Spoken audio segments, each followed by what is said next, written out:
Hello everyone, welcome back. Today I'm experimenting with cut shotgun shells. Okay, so cut shells.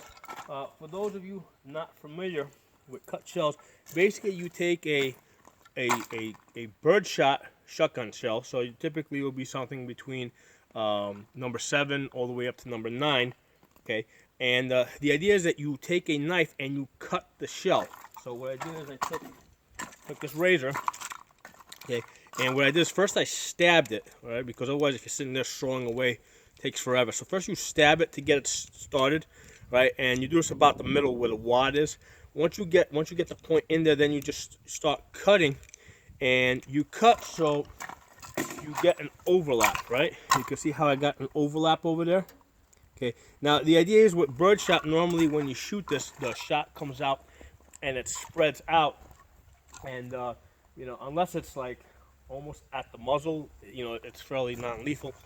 But by cutting the shell this way, what happens when you fire it, the whole top half is gonna come out. So you're basically firing a slug downrange. Now on impact, the that birdshot is usually gonna break up when it impacts something, but then you still have that concentration. So it's not as good as a slug, but it's a lot better than birdshot. Okay. Now the as far as the shotgun, first of all, since I'm experimenting with this for the first time, I'm using a cheap shotgun. Okay. Not a junk shotgun, just a cheap shotgun. It's fairly new, but it's basically, I think it was like $100, $120 when I bought this. And the other thing is, it doesn't make sense to use a pump because you can't, because these shells are all cut, right? You can see how they're cut. You're not going to be able. You can actually see the wad inside. You can see how the birdshot's up there a little bit, and then basically the power's in the bottom. So because this is cut, you can't insert this into a tube in a pump shotgun and have it feed. So now you can use it in a shotgun. You just gotta feed it directly through the ejection port one at a time. But that said, I didn't want to use my pump. I wanted to use this cheap break open shotgun. Push down, open it up. It only takes one shell. So since it only takes one at a time, it makes sense to just use a single shot shotgun. So I'm going to start off with that target right there. That is at about 15 yards. Okay, and let's see what happens. See if I'm able to hit it. Put that in there. Now here's the thing. This shotgun, there you go, close it. This shotgun takes 2 3/4 or 3-inch shells. Okay, and basically I'm using 2 3/4 shells. Now I don't want to use 3-inch shells because when you fire this cut shell, you're sending the whole top half down the barrel. So basically there's a lot of extra pressure that builds up compared to when you're normally shooting 2 3/4-inch shells. But because the shotgun is designed to take 3-inch magnum loads, I know that barrel will probably be able to handle this. So so if you got don't do this on a shotgun, with 2 3/4, if 2 3/4 is all you can fit in it. You want to do this with 2 3/4 and put it in a barrel that will take at least 3-inch cells. So you have that margin of error. Okay, so let's fire this and see what happens. Let's see if I can hit that. That's like a 4-inch target at 15 yards.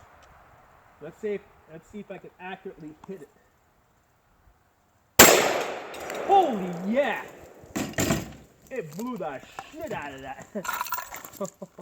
I did not expect that level of power.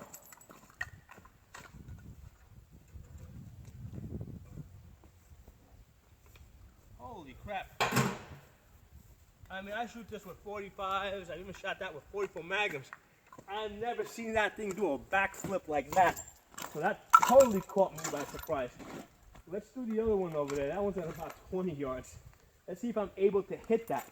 So at 15 yards, this thing is like freaking 4-inch. That's pretty accurate. I mean, most people when they're shooting a pistol at this distance with iron sights, they get misses at this distance. So this is pretty accurate.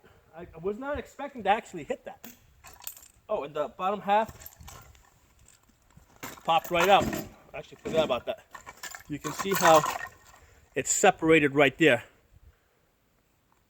Okay, so basically when you cut this, right, you want an overlap. You see how I got that overlap? Right, so you kind of do like a spiral cut. Let's try that other one now. Let's see if I'm able to hit that one.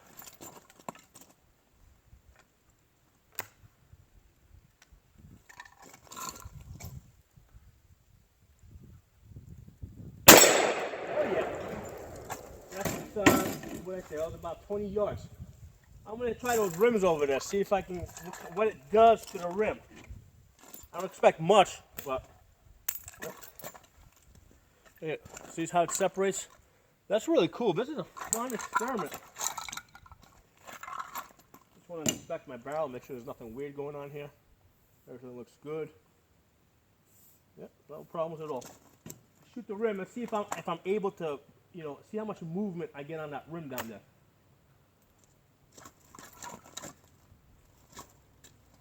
Okay, side look. I'll go to the third one. Alright, that looked like it went about 2 inches to the right of it. That's at 30 yards. There you go. So at 30 yards, I went about 2 inches to the right of it. I mean, even if I'm shooting, a pistol at that distance, I'm gonna get misses, occasionally. I'll get hit, but so it's going 2 inches to the right of it. I don't think that was because of the shell. I think that was just because of me. I was probably off a little bit. So that's all the shells I have here. I wish I had cut more because this is a hell of a lot of fun. I didn't expect it to be this much fun to actually do.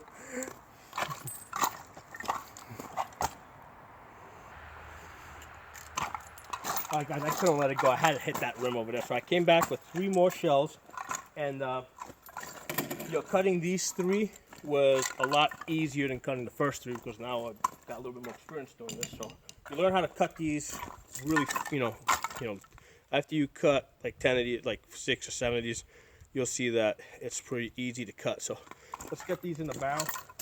I want to try and get a hit on one of those rims, just because I shoot other stuff at the rims, and I know how much those rims, you know how heavy a car rim is. Those are car rims down there, same thing that's on your car. So I know how much different calibers move them on impact. So I want to get a sense of how much they move when they're hit with these cut shells. A lot of people refer to these as the poor man's slug. Okay, so put that sucker in there. Close it. Let's see if we can get some hit on those rims. All right, we'll go for that third one over there. All right, that was a hit. A short move.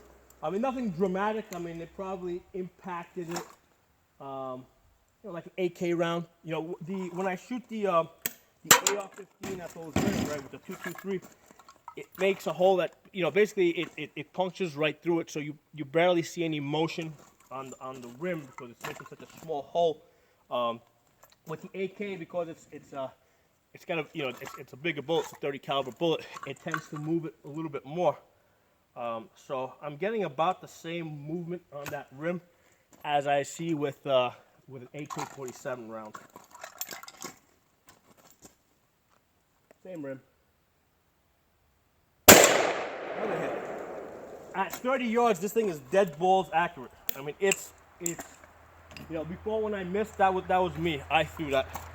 So to get at 30 yards, because wait a minute, those rims are about 4 inches wide at 30 yards. So, well, this thing is definitely accurate. This thing is definitely working the way people say that it will work. Let's try to get another one on that. Up to the side.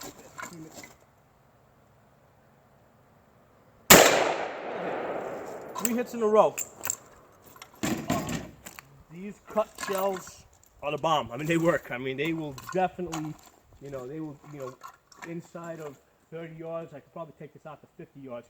Because if I'm getting that type of accuracy, where I'm hitting a 4-inch rim because I got the rims sideways, So if I'm hitting 4 inches at 30 yards, if I go out to 50 yards, I'm definitely going to be able to hit a man-sized target without any question. So, if you guys like this video, give it a thumbs up, share it. If you're not a member of my channel, subscribe. I'll see you guys next time.